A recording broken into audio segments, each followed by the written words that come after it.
This is a story about the people who came sailing across the ocean.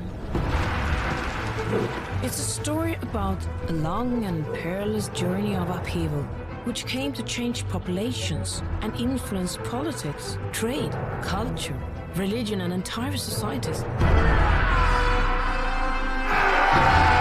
It's a story about the Vikings and how they transformed the world. For most people, the Vikings are seen only as plunderers and pirates. But is that the whole truth? Alors, le processus de conversion de la Scandinavie au christianisme, c'est une longue histoire. De var väldigt skickliga handelsmän och delvis för att de kunde förflytta sig. They're going abroad to take what they seek. In this series, we will dig deeper and gain more insight into who the Vikings really were. And the truth turns out to be surprising.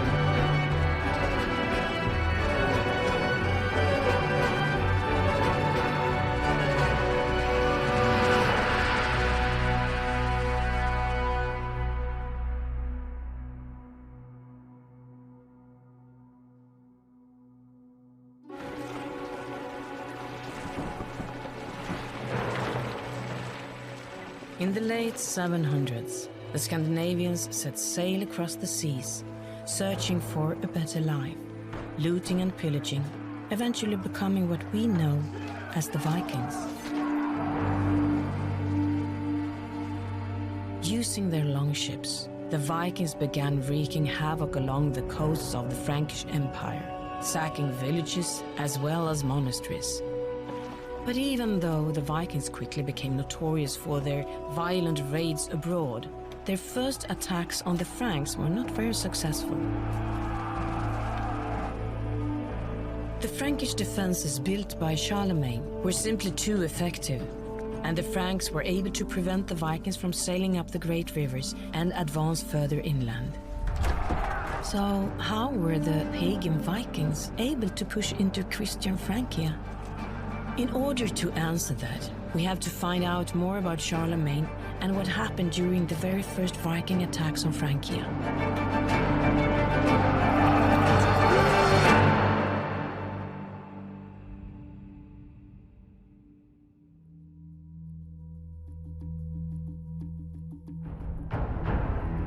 Shárlman is a key figure in medieval European history and one of the most influential rulers the continent has ever known. His empire consisted of not only what is today France, but also present-day Western Germany, northern Italy, Switzerland and Austria. So the Emperor Shárlman was an incredibly powerful ruler, and during his reign he greatly expanded the borders of his empire into the north, towards the area of southern Scandinavia, what we now refer to as Denmark. Han var väldigt angelägen om att sprida det kristna budskapet och att ena riket. Och det togs inte väl emot av en del av vikingarna, för att de hade ju sina trosuppfattningar. De ville inte bli pådyvlade någon kristendom av någon annan bara för att han var kung. Vad man trodde på, vilka gudar man trodde på, det var ofta var och ens ensak. Det var ingenting som en överhet hade med att göra. And it's been suggested that the way in which he did this, not only undertaking military conquest, but also in seeking to convert large numbers of people to Christianity at the point of a sword. Which is even suggested to have resulted in large-scale massacres.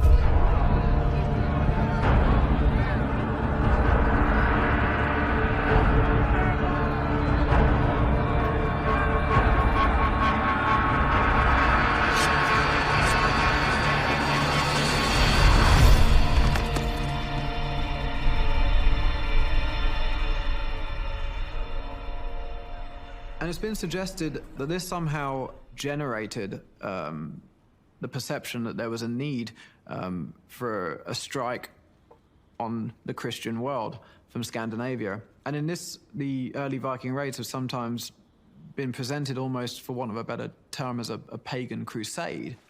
And I certainly don't feel that this was such an important factor in that sense. What we have happening at this time in Scandinavia is that society is changing greatly, and there is a number of social and political, economic and ideological factors at play here. But I'm not sure that Charlemagne's actions in expanding his empire really did provide the primary impetus for these raids. Charlemagne was known for his strong Christian faith, and he wouldn't tolerate any pagans in the Frankish Empire. In fact, he repeatedly tried to convert other nations to Christianity by force, including the pagan Saxons, whose religion had strong similarities with the beliefs of the Vikings.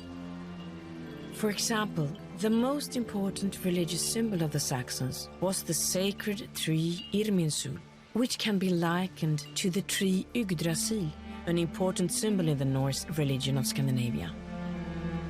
Et la Frise était déjà à cette époque en lien assez étroit avec le Danemark, à travers les échanges commerciaux en particulier. Donc c'était un voisin très proche du sud de la Scandinavie.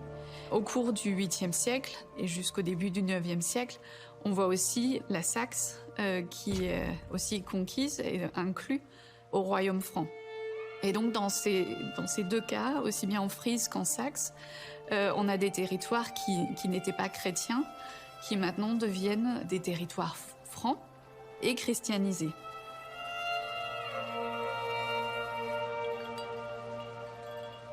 For a long time, the Frankish Empire had suffered constant raids from the Saxons. But around the year 772, Charlemagne decides to strike back and attacks Saxony. This time, he doesn't only want revenge. He wants to force the Saxons to convert from their pagan beliefs to Christianity, once and for all.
Charlemagne's servant, a scholar and a monk by the name Einhard, wrote the Frankian emperor's biography, the Vita Caroli Magni, Life of Charlemagne.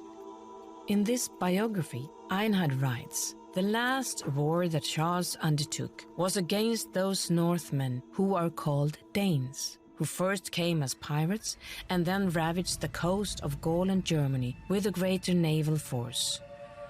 He was of course talking about the Vikings. Le début des activités vikings en France, on ne peut pas franchement dire que ça a été un succès. Aux environs donc de la fin du 8e et début du 9e siècle. Et c'est en grande partie, à mon sens, à cause d'un pouvoir politique fort en place à ce moment-là, donc avec Charlemagne, qui contrôlait, qui avait un contrôle militaire bien établi. He instituted a system of coastal defense on the Frankish coast. He put in place not only orders to construct ships to deter seaborne pirates, but he also installed a coast guard system. a system of armed groups who would watch for threats coming from the sea, and their job was primarily to stop those forces on the beach, as it were.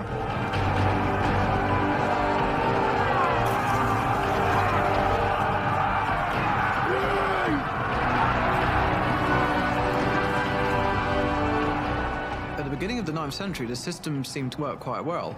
In 820, we have a fairly small Viking raid on the Frankish coast. The Vikings make several attempts to enter Frankish waterways, to plunder, and each time they are thrown out, essentially, by this Frankish coast guard.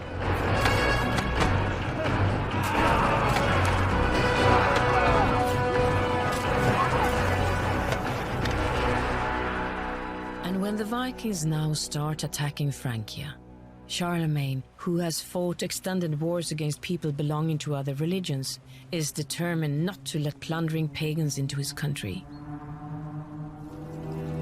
The setback of the first attacks leads some Viking chiefs to simply leave the Frankish Empire and focus on easier targets. The Danish king Gudfred is one of these powerful men who gives up on Francia and heads for other destinations. Other Vikings decided to go different routes.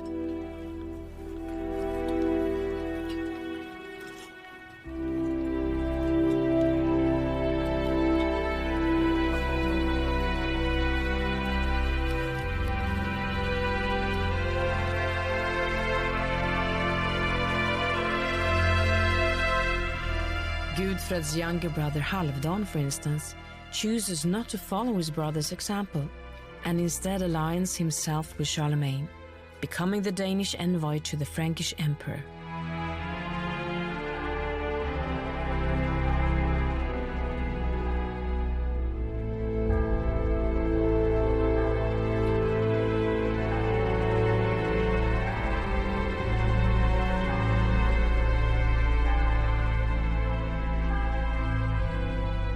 For a while, it almost seems like the violent Viking attacks on Francia have ceased for good.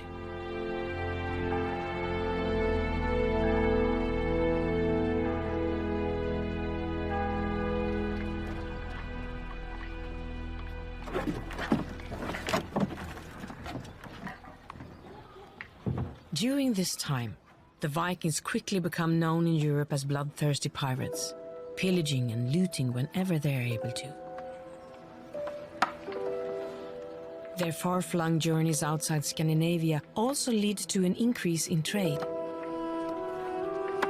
Det var ju som så att i flodmynningar eller där land och hav möttes i bra kombinationsleder, där samlades man för handel och så småningom så växte det fram olika handelsplatser. On voit donc en mer du Nord des centres de production et d'échanges commerciaux qui apparaissent, qu'on appelle souvent des VIC en contexte anglo-saxon, qui entretiennent donc des liens commerciaux entre eux. And these collectively provided a hub in northwestern Europe for the exchange of goods across long distances. C'est aussi des centres de production artisanale, donc où différents types d'objets étaient fabriqués. Des objets en os, en bois de cervidé, par exemple des peignes, mais aussi des objets métalliques, des objets de parure en alliage cuivreux, donc en bronze.